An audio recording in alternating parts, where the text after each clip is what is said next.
कहानी देख के आपके रोंगटे खड़े हो जाएंगे। इस कहानी को पूरा देखें। भीड़ में एक चेहरा, थका हुआ लेकिन टूटा नहीं, भूखा लेकिन हारा नहीं। ये है आर्यन, सिर्फ 12 साल का, लेकिन जिंदगी को इतनी गहराई से समझ चुका है जितनी हम बड़े भी नहीं समझ पाए। हर दिन सुबह से शाम तक स्टेशन पर बैठा रहता है। लोग सोचते हैं वो भिखारी है, लेकिन असल में वो एक खोजी है। कुछ साल पहले की बात है। उसकी माँ बीमार थी और बस्ती से बेघर कर दिया गया। छोटा सा बच्चा पूरी जिंदगी की जिम्मेदारी उठाए स्टेशन आ गया।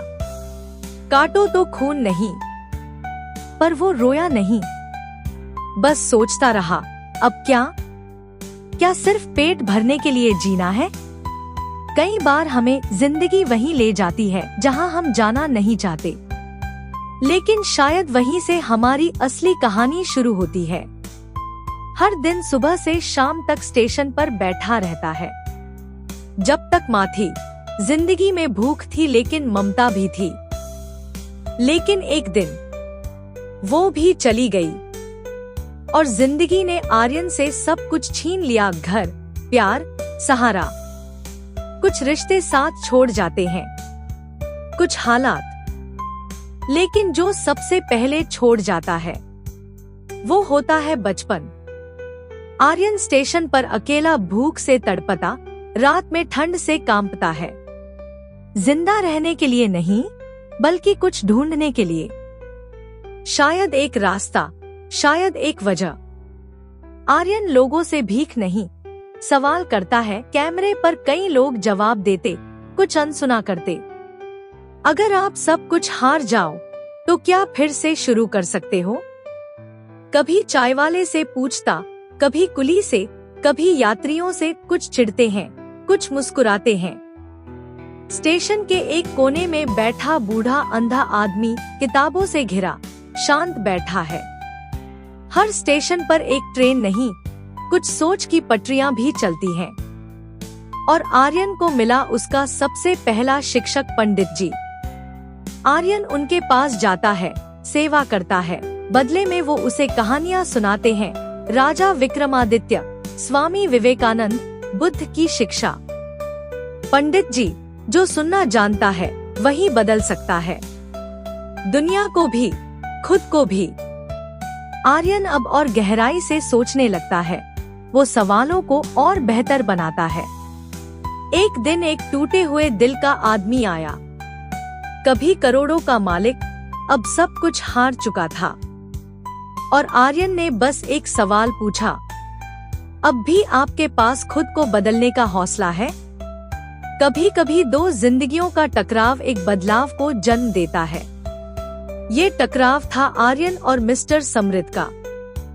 समरीत ने आर्यन से बोला, आर्यन, मैं तो जीना ही भूल गया था। तुझसे बात करके लगा मैं फिर से जिंदा हूँ।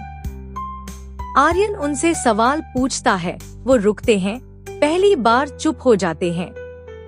आर्यन, आपके पास सब कुछ था और अब कुछ नहीं है। क्या आप दोबारा शुरू कर सकते हो? समृत की जिंदगी, बड़ा बिजनेस, पत्नी छोड़कर चली गई, बेटा हादसे में खो गया। समृत अब रोज स्टेशन आता है, आर्यन से बातें करता है। दोनों एक दूसरे से सीखते हैं। समृत, तू तो फकीर निकला रे, तूने तो मुझे मेरी औकात दिखा दी। 6 महीने बाद स्टेशन पर एक वैन रुकती है, रंग बिरंगी किताबों से भरी हुई चलती लाइब्रेरी। जब सोच बदलती है तो सिर्फ किस्मत नहीं, समाज भी बदलता है। समृत लौटता है, पंडित जी को सम्मान देता है, आर्यन को लाइब्रेरी का चेहरा बनाता है। स्टेशन के कई बच्चे अब सीखने आते हैं।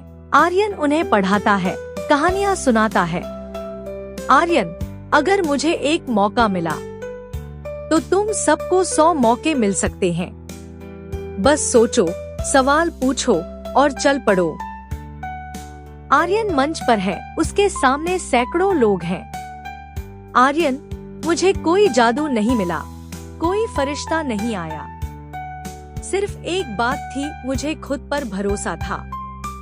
मैंने एक सिक्का नहीं मांगा, मैंने एक जवाब मांगा, और उसी जवाब ने मुझे इंसान बना दिया। हर सिक्के की एक कीमत होती है, लेकिन अगर वो सोच बदल दे तो उसकी कीमत अनमोल होती है। आर्यन अब किताब लिख रहा है। किताब का नाम एक सिक्के की कीमत।